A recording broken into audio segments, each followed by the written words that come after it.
Mission tayo. Dami kong bigas na dala. Nandito kami sa bayan po ng Lawang.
Kalingap, shout out po sa ating lahat.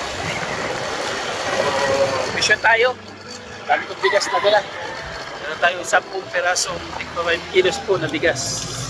Tapos meron tayong pupuntahan dito. Mga kalingap. Rekomenda po ng ating volunteer. Nandiyan po sa gilid ng ating screen po yung kanyang YouTube channel. Jennifer Heray. Volunteer po ng Barangay Subak Lawang. Nandito kami sa bayan po ng Lawang. Pumunta ko ito sa barangay sa barangay yun ay Lawang Public Market. Dito kami sa may ng barangay yun ay pero kami kukumustahin po dito. Nandun niya si Ate Jennifer sa habal-habal na yun. Nasa sumunod.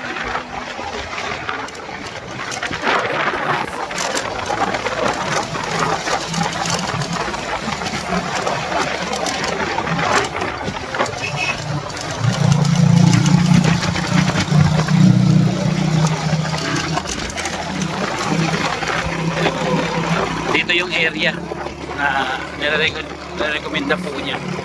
At balita ko mga kalingap doon sa idea na pinasa niya sa akin.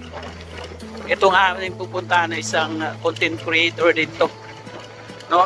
Content creator. At syempre, mayroon po challenge sa kanyang buhay. So alamin po natin ang kwento mga kalingap. Tapusin po natin ang vlog na ito para kahit pa paano magka-idea po kayo kung ano yung kanyang kwento. Layo po mga kalingap from Katarman hanggang dito.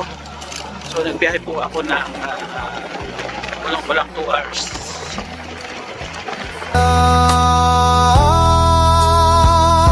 Hindi sa lahat ng oras tayo'y nanatili sa itaas.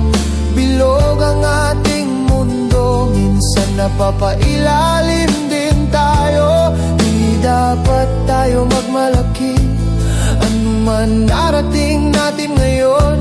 Baka sa ibang pagkakataon tayo naman hihingi ng tulong. Isang kaibigan umiiyak tiyak nagkwento, suktulang hinapis ang itina mo. Kadugo, tinulungan makaahon sila. Sumbat at paglait, sinukli sa kanya. Pag-aralan mabuti muna bago tumulong sa kapwa. May mga taong pinaplano na perang pinaghirapan ng iba.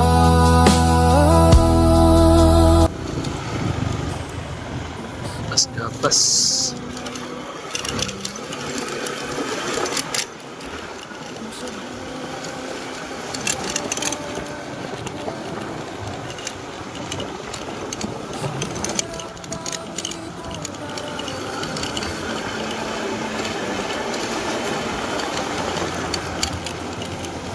Upang sa huli hindi pagsisihan, ika nga bago tirhan, paglilipatan, kapitbahay unahin pag-aaralan.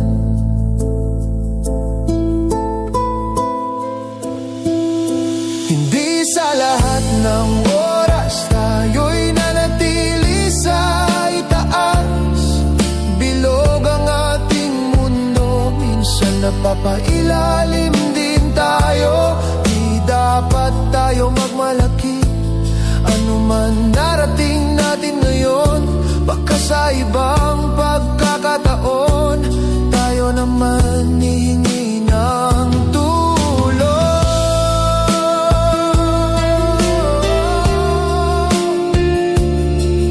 So ayan, magandang araw po sa atin lahat mga kalingap, mga kapartners. So nandito po tayo sa bayan ng Lawang, Northern Samar, Barangay. Anong barangay ito? Labad-labad? Ayaw, di ma. Tapos kapas. Barangay Labad-labad. Sa Barangay Kapas-Gapas po. At mayroon nirekomenda dito. Ate Jane, Ate Jane. Ano ba? Ate Jane. Paras lang yan. So, na-excite ako sa kanyang nirekomenda dito. Kasi mayroon kakaibang kwento. Samahan niyo pa ako sa vlog po natin. At syempre bibigyan natin ng kunting biyaya, mga kalingap. Tara!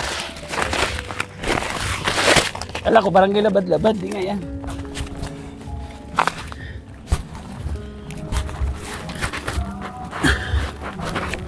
Ito pala yung ano nila dito, mga kalingap ko.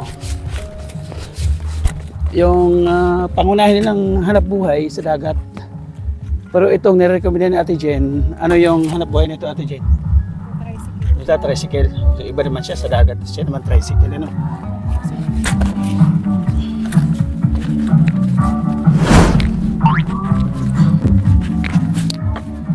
Grabe, ang hirap ng daanan dito, mga kalingap.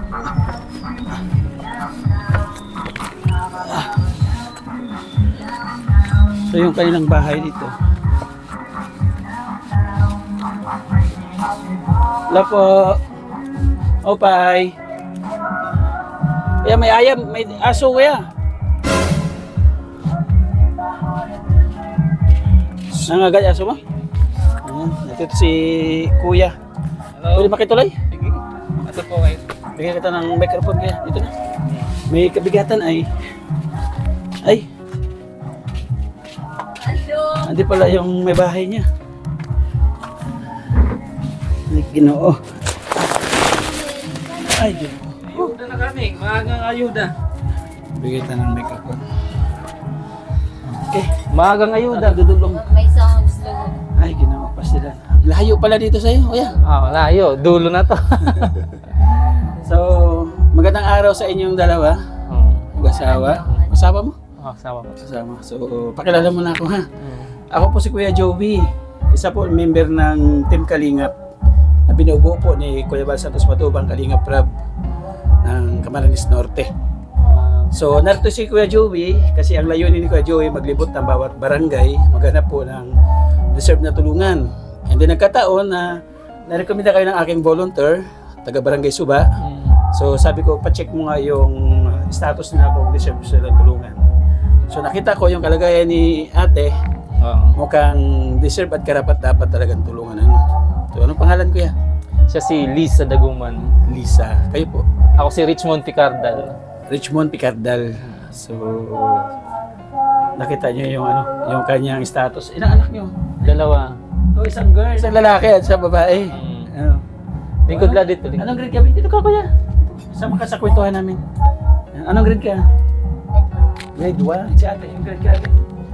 Grade 4. So, nung nai-recommenda sa akin ni Ate Jen, yung video, nag-scroll ako doon sa Facebook page, isa pala siyang content creator, no? Oo. Kumbaga, Facebook influencer. Mm. Wala kang ano, wala kang YouTube. Wala akong YouTube, Facebook lang. Sa Facebook lang. Oo. So, puntahan niyo yung kanyang Facebook page po. Nandiyan po sa gilid po ng ating screen. Pakiclick po at pakibisita ng kanyang Facebook page. Doon ako na doon ako nahabag. Lalo na ngayon magba-Valentine's, no? Yung pinasa sa akin, yung naglalakad si misis niya. Tapos ang ganda ng background. Ah, Talagang humatak sa puso. Talagang nakakapintig. And then, yung isang isang seashell po dito na matatagpuan sa dagat pagka walang tubig, isa rin mapapanood po ninyo sa kanya at para magkaroon kayo ng idea kung paano mo lutuin. So, ano yung napanood ko doon? Guyod. Paano lutuin ang guyod? Oo. Para hindi kayo mahirapan kasi sabi niya nga, pagka niluto nyo ng mali, susungkitin pa raw ng Oo. tinik ng kalamansi, karayo, Karayo. toothpick. Oo, toothpick. So, panoorin niyo lang, basta puntahan niyo lang po yung kanyang page at mapapanood niyo po doon. Ang tingin ko, meron ka pang 2.7 followers pa lang siguro, no? Ano na? 27. 2.7 niya. 27,000. 27,000 followers. Mali pala yung pagkakatingin ko. 27,000 followers na siya. So, may start ako. Kumusta kayo dito? Mabuti naman. Medyo nakakaraos naman kahit papaano. Nakita ko dyan, nadaanan ko dyan, ang mga hanap buhay dyan, Puro mangingisda. mangingisda. Ako lang tricycle driver. Ikaw yung tricycle. Dati kasi ganun din trabaho ko kaso di ako marunong. Kahit anong gawin ko, Wala ka nahuli. wala ako nahuli kasi di ko alam yung technique paano maghuli ng isda. Gumastos lang kami. Gumastos lang kami ng bangka, tsaka yung lambat. Okay. Wala rin, bininta rin namin kasi wala, hindi ka marunong. Doon ako marunong sa tricycle. Yung kanina yung intro natin, so siya po yun, yung paatakan ng papunta tayo dito. Nakasalubong pa namin siya. Tricycle niya po yun. Yung po yung pinagkakakitaan po niya araw-araw. So kuya, anong tawag ko lang sa'yo? Anong palaya mo? Anong Ang tawag nila sa akin, Mon. Mon? So kuya Mon, kumusta bilang isang ama ng dalawang anak? Medyo sakripisyo lang talaga kailangan para may tagawid mo, pamilya mo. So kailangan talaga ng tiyaga. Tiyaga, Patitis. lalo na mayroon kami pasyente. So na ano yung oras ko sa pamamasada.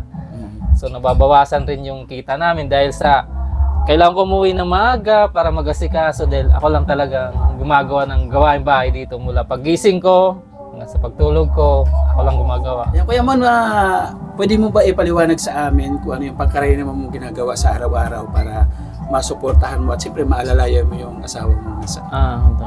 Paggising ko sa umaga, siyempre magigib muna ako ng tubig, mag-iinit ng tubig, pangkape namin, tapos prepare ng pagkain, tapos kailangan punasan si misis. Katapos ko mag-asikaso dito sa bahay, magbiyahe na ako ng tricycle. So bali, alas 9 ng umaga, uuwi ako, mag-aasikaso na uli dito ng pagkain namin hanggang pananghalian, tapos babalik ng pamamasada alauna, uuwi na naman ng hapon para mag-asikaso naman ng panghapunan naming pagkain. Ganun lang rotation ng buhay namin. Yung mga bata, pagpasok, nandyan na naman yung eskwela. Kaya naman na nila. Di naman mahirap kasi may sarili silang oras, nandyan lang yung eskwelahan. Lalakad lang. Kung lumalakad lang naman. Di na ako ninintay basta pag alas 6:30, Uwi na lang niya kung saan. alis na kami. Ang inaasikaso lang talaga ni Kuya Mon yung pagkain, priority. So kailangan lagi may pagkain kasi si ate, anong karamdaman ni ate? Bakit siya ganyan Si na- Lisa nga pala ay mayon stage 4 breast cancer with pleural infusion. So may tubig din ang baga niya. So dalawa, nagsabay sila. Sabay. Mga ilang taon, ilang ano na niyang dinadala yung kanyang sakit. Nagsimula yung symptoms niya noong 2004. Nasa abroad ka, di ba? 2023? Nasa abroad siya. Nag-OFW siya? Nag-OFW siya. 9 months lang pinauwi siya. Wala pang 1 year. Wala pa. Dahil doon sa Nakitaan siya ng sakit. symptoms. Tapos doon na rin siya binayopsy. So nagdesisyon na mo niya, pauwi na lang siya. So ganun. Na-depress din siya kasi nag-apply ka ng ilang buwan tapos pauwiin ka lang naman pagdating sa... Napakahirap mag-apply naman. Mm. Lalo sa Manila, lakad-lakad ka sa mga agency. Ipa-process mo na maayos. So si kuya mo, napakahusay managalog. Nagpa-Manila ka dati? Nagpa-Manila ka? Doon ka sa Manila o... Di, fluent lang talaga ako sa Manila. Manila, doon ka talaga sa Manila? Hindi flow. Stay din naman niya. Nag-stay naman kami doon ng isang Siya taon. lang, siya lang. Siya lang. Kasi kung tutusin ko talaga, dito ka talaga lumakas sa Samar, so hindi ganyan kasulid yung panagalog. So nakitaan ko yung panagalog. Kahit na nakita ko doon sa sa mga video niya, yung Tagalog niya talagang, kala mo talaga, residente talaga siya ng Maynila eh. Di ba? Fluent. Di, tumira kasi ako sa Maynila mga siguro 8 taon, ganun bago ako nag-abroad. OFW ka rin. Oo. Nag-OFW ako, pag-uwi ko nagsama kami. 30 years old na ako noon. Tapos nung ilang taon din lumipas, siya naman nag-abroad. Wow, next ako sa kailang kwento. Paano kayo nagkakilala ni Ate Lisa? Sa Facebook. Hindi, magkabash din kami. Oo, magka-classmate Dito din rin, kami. sa Alawang. Oo. High school din. Pero hindi naman kami. Di kami naging love team nung high school. Wala lang. Wala, magkakilala lang talaga kami. Doon sa room. Sa Romo. Pero hindi kayo sabay din kayo nag-graduate. Sabay din kami nag-graduate. Alam din ng mga buong campus ang yung edad namin, yung buwan namin, yung araw na panganakan. Kilalang kilala kami. Magka-parehas kayo na Parehong-pareho kami. ng birthday? Birthday. August 21. Tapos 1985. 1985 din. Tapos yung araw? Pareho, 21. 21. August 21. Sabay kami nagsiselebrate ng birthday. Uy, galing. Tipid. David. Kasal na po kayo. Ayun ang may history kasi kami kaya hindi kami pwede magpakasal. So talagang iba yung kwento kayo ng pag-iibigan, napaka talaga. Masalimuot. Kung talagang kayo pinagtakda talaga, pagtatagpuin talaga kayo. Kahit anong pagsubok anong dumaan. So speaking ng pagsubok, anong pagsubok na pinakamalalim para sa iyo? Pinagdaanan. Ito nung nagkasakit siya, talagang grabe ang sakripisyo namin doon sa ospital. Ako lang nag-aasikaso lahat. Tapos babiyahe kami ng Tacloban, gamit lang tricycle, 12 oras namin binubuno ang biyahe. 12 hours. 12 hours. Ganun kahirap. Sabi mo ilang taon na niya dinadala, so napakatagal na. Ang gano'n na ginagawa niyo. 3 taon na? Pero Tatlong taon. Ngayon lang kami nagpaano na. Ano yung ng doktor sa kanya? Ano yung findings sa kanya? Talaga. Finding sa kanya talaga Stage 4. stage 4 na talaga siya. Nag-spread na siya sa internal organ niya. So kailangan siya i-chemo pero hindi siya curative na pagka-chemo niya. Ano lang siya, palliative. Palliative lang. Kasi hindi kakayanin daw ng katawan niya kung curative pa. May na yung Hindi na siya curative. Dahil sa kalagayan ng katawan niya. Hanggang saan kakakapit para sa kanya? Kuya mo? Hanggat may hininga pa. Hanggang kamatayan siguro, alagaan ko pa. Ganyan ang pag-ibig. So ano may advice mo sa mga katulad ng pinagdadaanan? Mga kababayan natin na meron din katulad sa inyo? Una kong advice, kung may simptomas kayo, kailangan huwag nyo nang patagalin yan dahil mahirap pag lumala yan. Kailangan hanggat maaga, mapigilan, mapagamot nyo na. Dahil baka matulad kayo sa amin na grabe ang sakripisyo, hirap sa pinagdadaanan.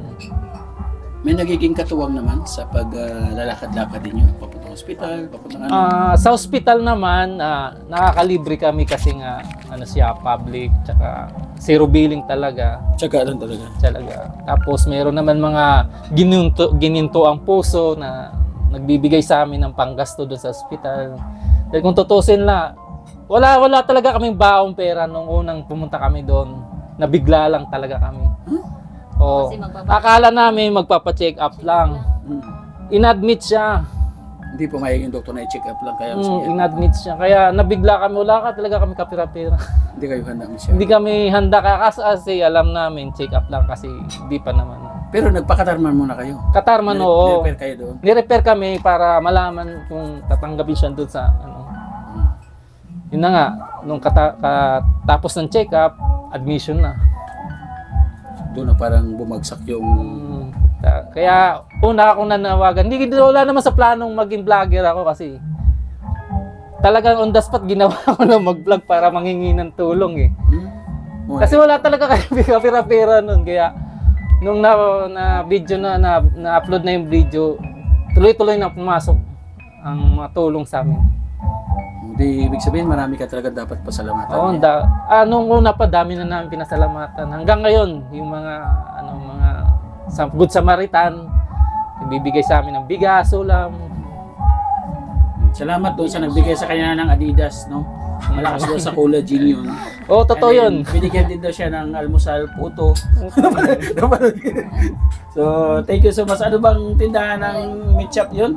Oh, kila Gomez, Gomez Meat Shop. Ayun. Nagbigay ng bigas. bigas, kila Tilita, sa isda, ay sa asawa ni Nunoy, yan. Sa skinless na boneless na lunganisa, doon Karakuyari. Salamat. Nagbigay ng Sa pera. ano nyo? Nagbigay ng pera sa mga pasahero. Oy, sa mga pasahero nga pala namin nagbigay ng pera. Salamat sa inyo. May mga pasahero din nagbibigay din sa inyo pera. Nakakagulat nga eh. Alos di ko tanggapin kasi ay nagugulat ako. Mga followers mo na rin, taga rito. Ang mga sabi nila mga silent viewers daw sila. Hindi naman sila nagpapalo pero minomonitor nila yung video ko para sa kanya. Gusto nila malaman yung kalagayan. So, sana madagdagan yung tulong, no? Sana meron tayong ambag sa kanila kahit papaano. Thank you so much mo sa mga mabubuting puso. Sabi ko nga, ang kabutihang puso, wala yan sa lugar, wala sa oras. Basta na makita mo yung isang kababayan natin na deserve na tulungan. So kung mayroon ka pang tulong, tutulong at tutulong ka. Ganyan ang puso ng Pilipino. Kung hindi natin maitatanggi yan kahit saan natin dali ang Pilipino, kahit sa ibang bansa.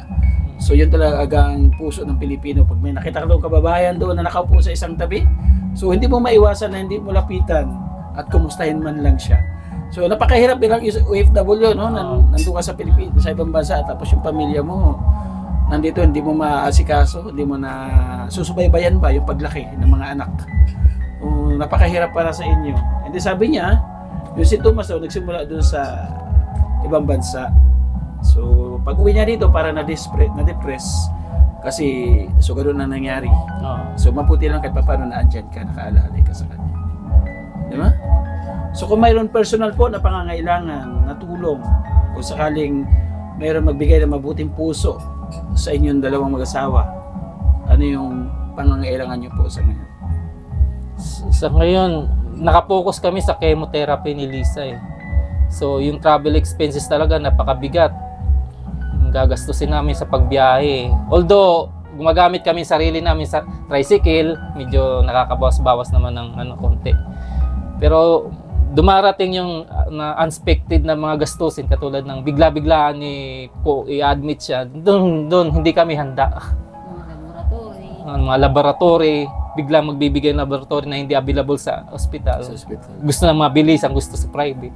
Hindi kami doon handa. Kaya kung ano lang ang pwede namin madala, yun lang.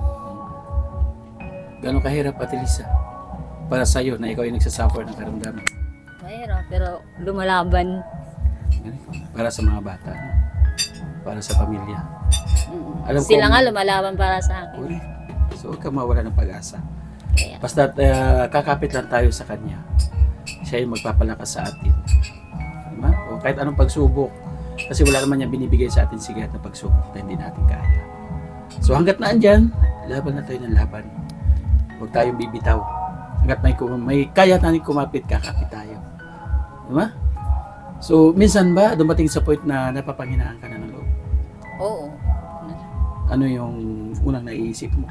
Sabi ko, nung nandun ako sa hospital, matahaw na lang ako sininga building. Para mahuman na ang problema. Pero pag nakita mo na dyan, nakasuporta sa'yo ng todo ang asawa mo, doon yung masarap sa pakiramdam. Ano? Tapos iniisip mo yung kabataan. Sige lang, laban lang. May mga tumutulong ba sa inyo maliban sa ibang tao na nasa paligid sa inyo? Parang ibang tao yan.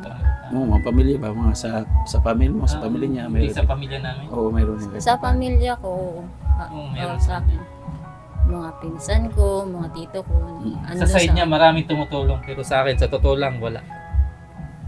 Walang tumulong sa kamag-anak ko or Kapatid mo. kapatid ko or sa Hindi ako humihingi sa kanila. Correct. Kasi hanggat kaya mo. Hanggat kaya ko. Pinaninindigan ko. Di bali malimos ako sa iba. Kailang yun. Di ako hihingi sa kanila.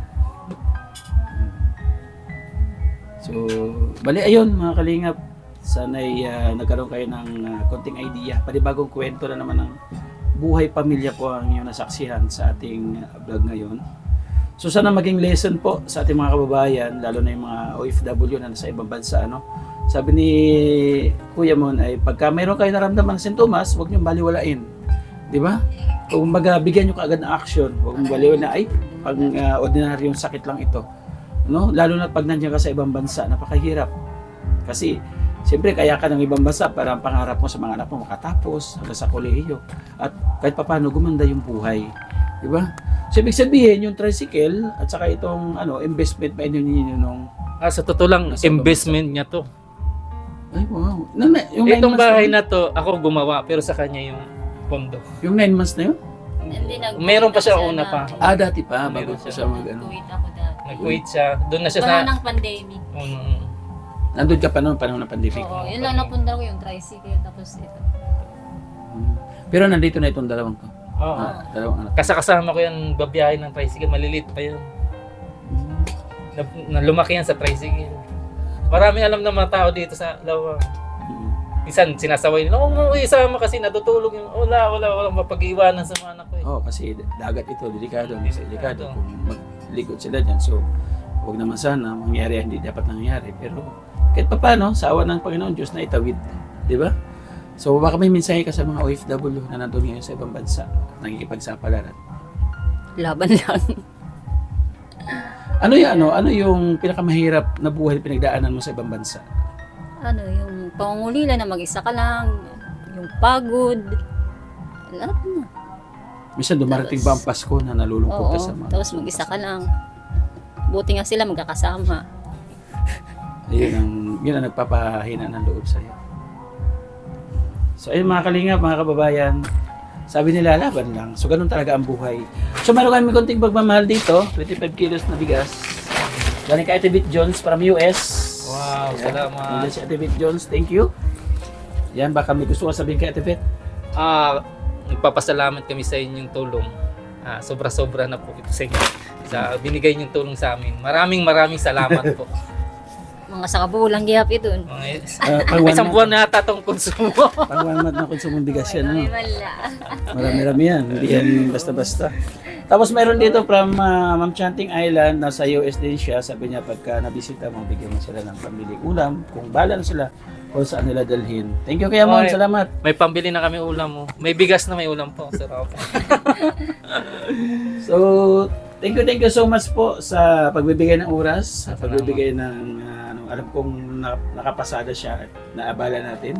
Hindi. So, sana makabalik ako dito, mga kalingap. Pag meron po kayong ibibigay ng pagmamahal para sa kanila, so di po ako mag-aatubilib na dalhin po dito kahit gaano kalayo, mga kalingap, para syempre maihatid po natin sa kanila. Malayo. Suportahan po natin at ipag-pray po natin si Ate Lisa, mga kalingap, ang kanyang agaran po na pagaling.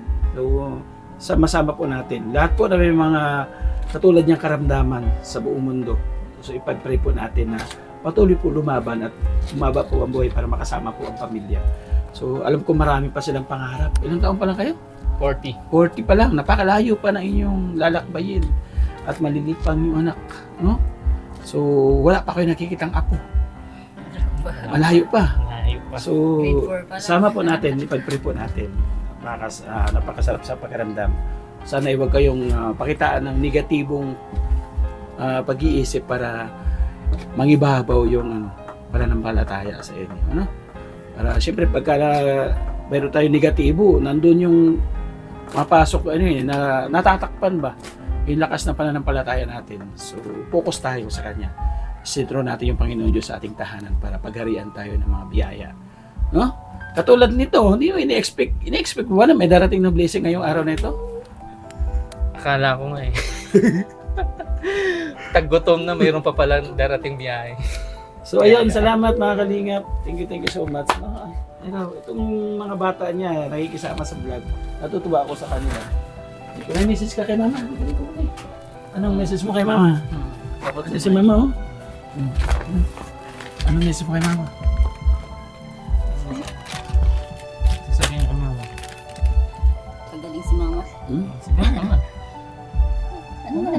Kasi mama. Mama, I love you. Ano tayo na? Ano na? Ah, Okay, matangis na lang. Matangis. umiyak. Wala na, inas ito. Ayun. Sige, ito na lang. Meron kang Valentine's message sa asawa mo. My loves, Ay, loves. habang buhay kitang aalagaan. Ay, sweet.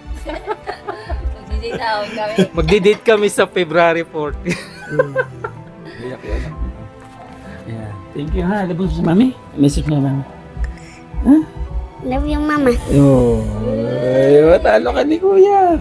So yun lang mga kalinga, maraming salamat po sa inyo po patuloy na pagsuporta. So support po natin syempre ating founder sa pagtulong, Balsantos Matubang, Kalinga Prab, Ate Edna Vlogs. Sila po yung ating founder. So narito po ang inyong likod, ang ambassador po ng Kalinga Partners ng Samar, si Chewy the Great. Thank you so much po. Palike and share po ng ating video. At pasuportahan ang kanyang page. Ayan, support niyo po ang kanyang page. Ikaw na magsabi kung ilang ang page mo. Ako si Richmond Journey Vlog at 27,000 ng followers. Sana i-follow nyo. Salamat. Manood kayo ng mga video ko. Masahod ka na. Wala pa eh. Wala pa daw. Paano daw sabi niya? Paano? Nabawas. Sabi niya, paano? Wala pa. So, supportin natin siyempre yung ating volunteer dito sa Lawang, si Ate Jennifer Hiray. Kilala niya? Kilala. Print kami. Friend kayo. So, salamat po mga kalinga. Bye-bye muna, baby. Bye-bye. Bye-bye po. God bless. Sa inyo lahat. Ingat po tayo palagi. Thank you so much po.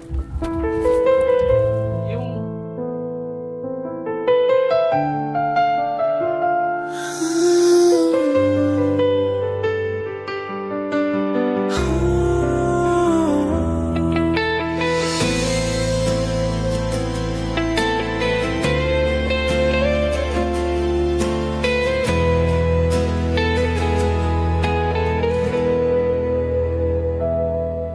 Pag umibig ang isang tao,